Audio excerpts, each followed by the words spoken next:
Bismillahirrahmanirrahim. Assalamualaikum warahmatullahi wabarakatuh. Salam guru penggerak. Perkenalkan, saya Sansan Ihsan Basori, calon guru penggerak Angkatan 7 dari Kabupaten Garut, Jawa Barat. Pada kesempatan ini, izinkan saya memaparkan demonstrasi konstekstual modul 3.1 tentang pengambilan keputusan berbasis nilai-nilai kebajikan sebagai pemimpin. Sebelumnya, perkenalkan beliau berdua adalah orang-orang hebat. Yang pertama adalah Opih Priyatna sebagai fasilitator, kemudian Ibu Fitri Asusanti sebagai pengajar praktik saya.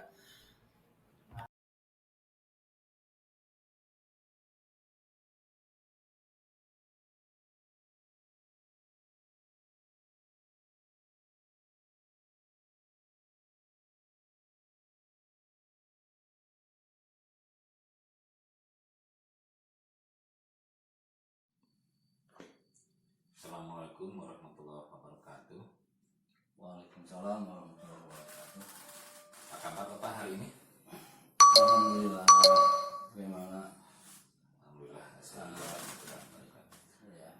Kebetulan Pak, saya ada tugas untuk mewawancarai beberapa kepala sekolah, 2 atau 3, terkait dengan praktik pengambilan keputusan.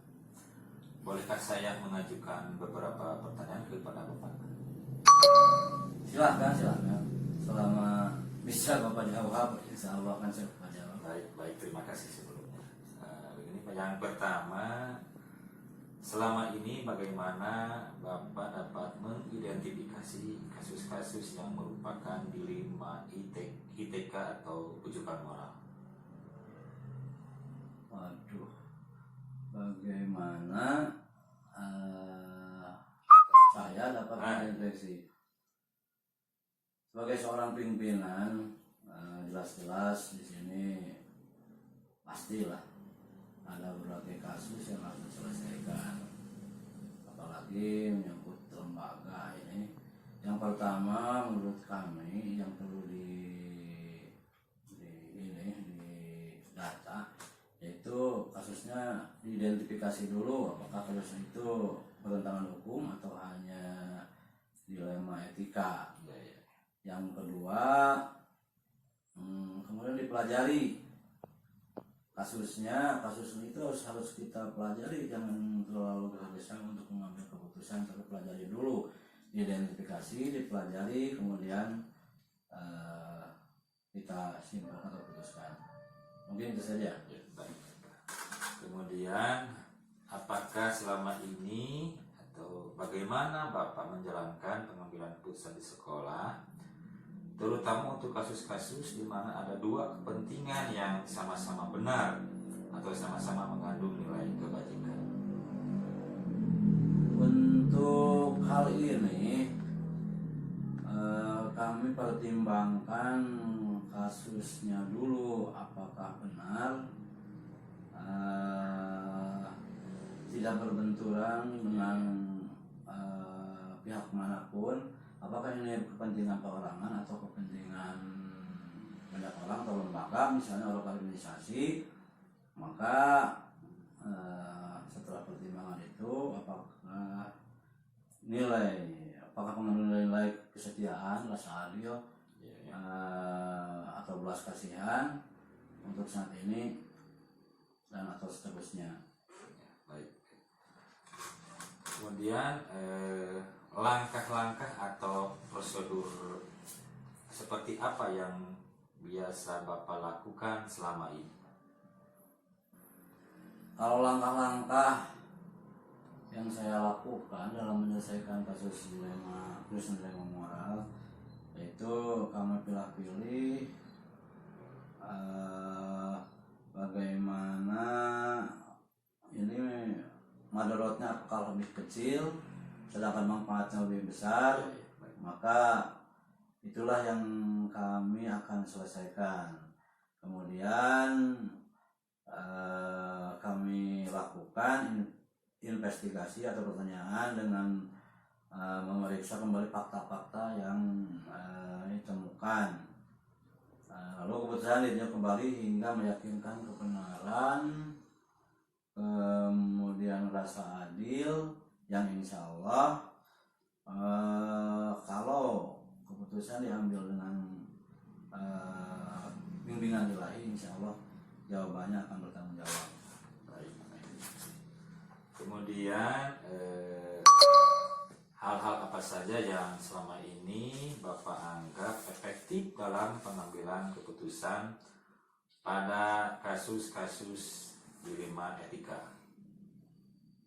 Dalam kasus pengambilan keputusan dengan dilema etika,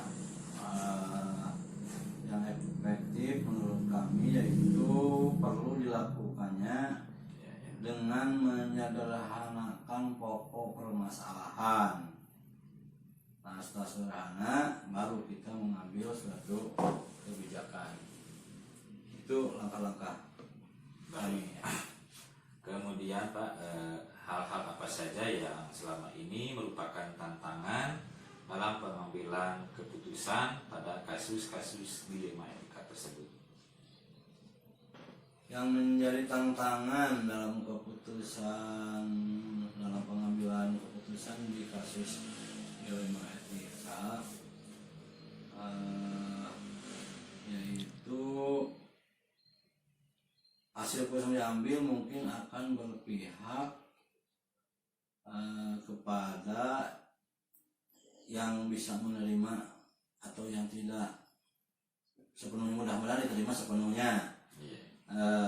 Proses untuk pemahaman seorang itu secara ikhlas menerimanya, menjalani keputusannya menjadi sebuah tantangan, serta untuk tetap istiqomah dalam menjalankan keputusan yang disepakati.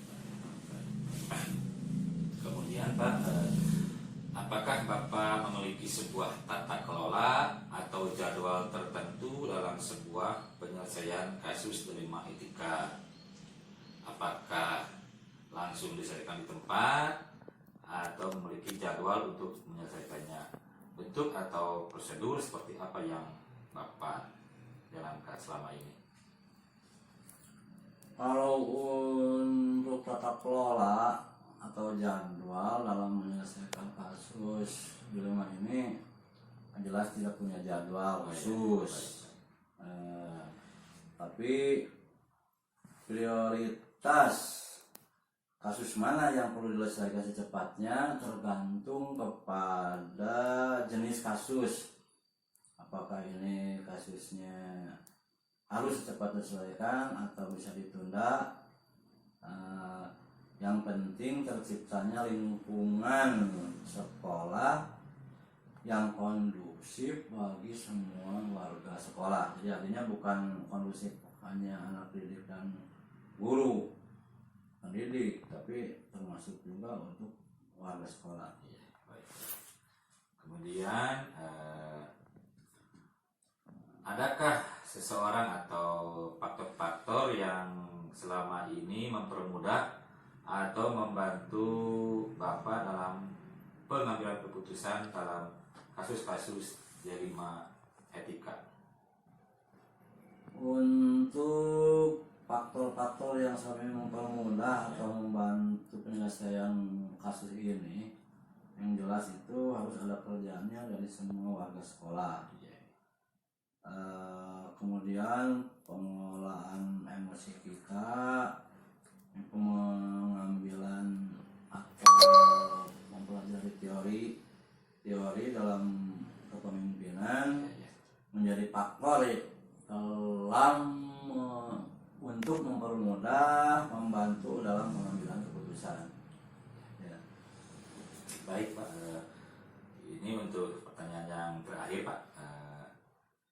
Dari semua hal yang telah Bapak sampaikan, pembelajaran apa yang dapat Bapak petik dari pengalaman atau dalam mengambil keputusan dilema etika tersebut Pak?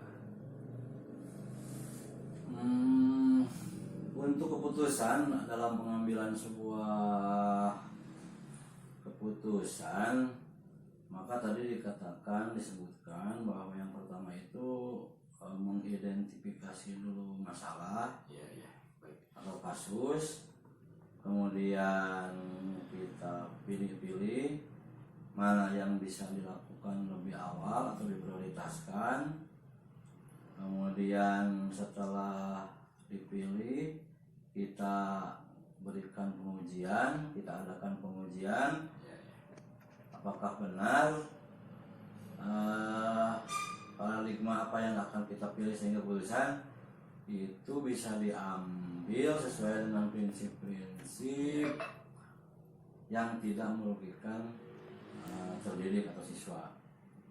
Itu ya. Terima kasih Pak. Kita telah mulai.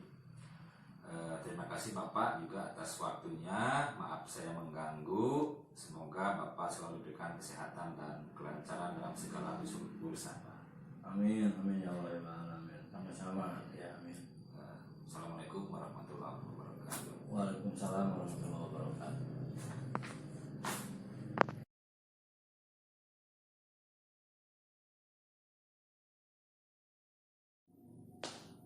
Assalamualaikum warahmatullahi wabarakatuh. Waalaikumsalam warahmatullahi wabarakatuh. Selamat siang Pak. Selamat siang Mas Ansan. Gimana kabarnya hari ini Pak? Alhamdulillah pada saat ini saya kondisi dengan baik. Mas Ansan sendiri bagaimana? Alhamdulillah. Alhamdulillah baik. Maaf Bapak mengganggu waktunya sebentar. Iya, ada yang saya bisa bantu Mas Ansan? Kebetulan Pak, di sini ada tugas untuk mewawancarai beberapa kepala sekolah terkait dengan praktik pengambilan keputusan yang ada di program guru penggerak. Iya. Bolehkah saya mengajukan beberapa pertanyaan? Oh boleh sekali Mas Ansan. Baik, terima kasih. Yang pertama Pak, selama ini bagaimana Anda dapat mengidentifikasi kasus-kasus yang merupakan dilema ITK atau rujukan moral Pak? Kasus dilema etika ya biasanya cenderung muncul karena adanya kepentingan Iya. ya, yang tidak sama di antara unsur-unsur ada di sekolah yang kemudian menjadi isu ya, dan bahan diskusi serta pembicaraan di antara unsur sekolah. Kemudian hal tersebut menjadi bahan dan referensi untuk dibicarakan di tingkat sekolah atau disampaikan ke kepala sekolah. Saya dalam menyikapi hal tersebut akan melakukan klarifikasi dan konfirmasi terhadap pihak-pihak yang teridentifikasi untuk dimintai keterangan dan pendapat terhadap apa yang menjadi permasalahan. Nah, dengan asumsi bahwa permasalahan pasti akan bisa diselesaikan hanya dengan komunikasi dan koordinasi. Nah, kemudian akan diputuskan dengan mempertimbangkan meminimalisir potensi negatif keputusan dan akan memaksimalkan potensi positif dari keputusan itu sendiri. Baik, terima kasih. Kemudian Pak, selama ini bagaimana Bapak menjalankan pengambilan keputusan di sekolah Bapak, terutama untuk kasus-kasus di mana ada dua kepentingan yang sama-sama benar atau sama-sama mengandung nilai kebajikan? Tentang ini ya dalam pengambilan keputusan terkait dengan hal tersebut ya saya lakukan dengan pendekatan komunikasi dan koordinasi ya karena bagaimanapun pemimpin itu hanya menentukan dan mengambil keputusan akan tetapi referensi dan indikator serta pertimbangan-pertimbangan dalam pengambilan keputusan itu ya ada pada unsur di dalam organisasi yang di dalam unsur organisasi yaitu stakeholder ya.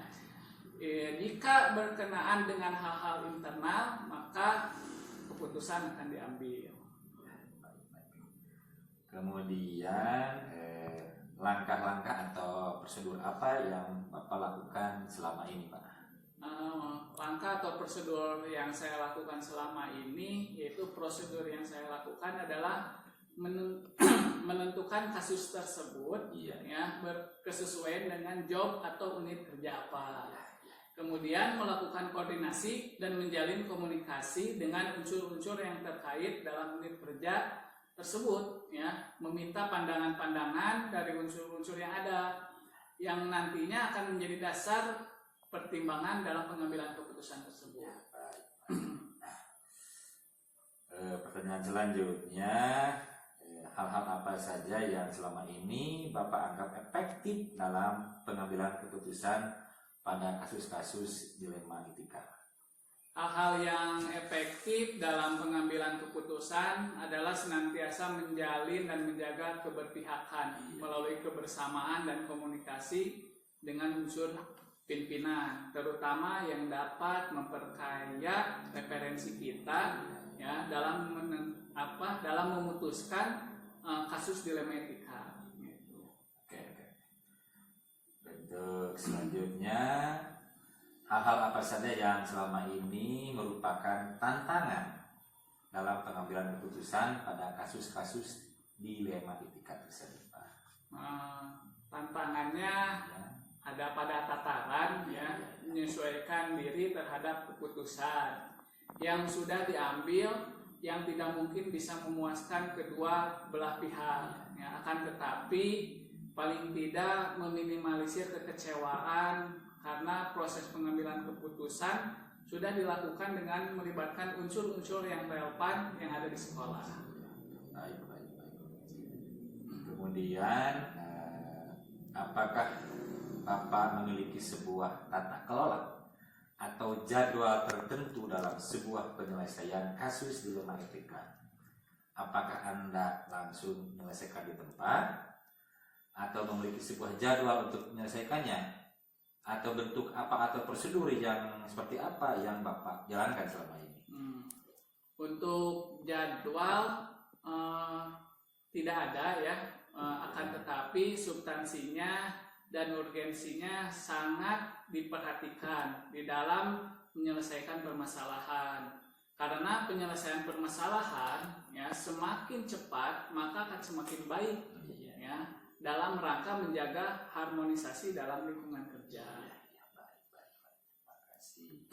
Kemudian, adakah seseorang atau faktor-faktor yang selama ini mempermudah atau membantu Bapak dalam mengambil keputusan? Faktor-faktor yang mempermudah dalam pengambilan keputusan sesungguhnya tidak ada, ya. Jadi tidak ada yang khusus, ya. Akan tetapi pelibatan unsur-unsur internal sekolah sering dilakukan untuk memperkaya referensi dan informasi. Ya, baik. Oke, untuk pertanyaan yang terakhir, Pak. Ya. Dari semua yang telah tadi Bapak sampaikan, pembelajaran apa yang dapat Bapak petik dari pengalaman Bapak dalam mengambil sebuah keputusan, terutama yang keputusan dilema etika? Mungkin yang pertama yaitu saya didapat yaitu memahami konteks permasalahan, ya itu dalam memahami konteks permasalahan. Yang kedua, koordinasi dan komunikasi sangat penting adanya, ya karena selain untuk menjaga harmonisasi lingkungan kerja juga untuk memperbanyak referensi. Baik, Bapak. Ya. Terima kasih atas waktunya. Sama-sama, Pak Sansan. Semoga Bapak selalu diberikan kesehatan dan kelancaran dalam segala urusan. Amin, amin. Terima kasih. Assalamualaikum warahmatullahi wabarakatuh. Waalaikumsalam warahmatullahi wabarakatuh.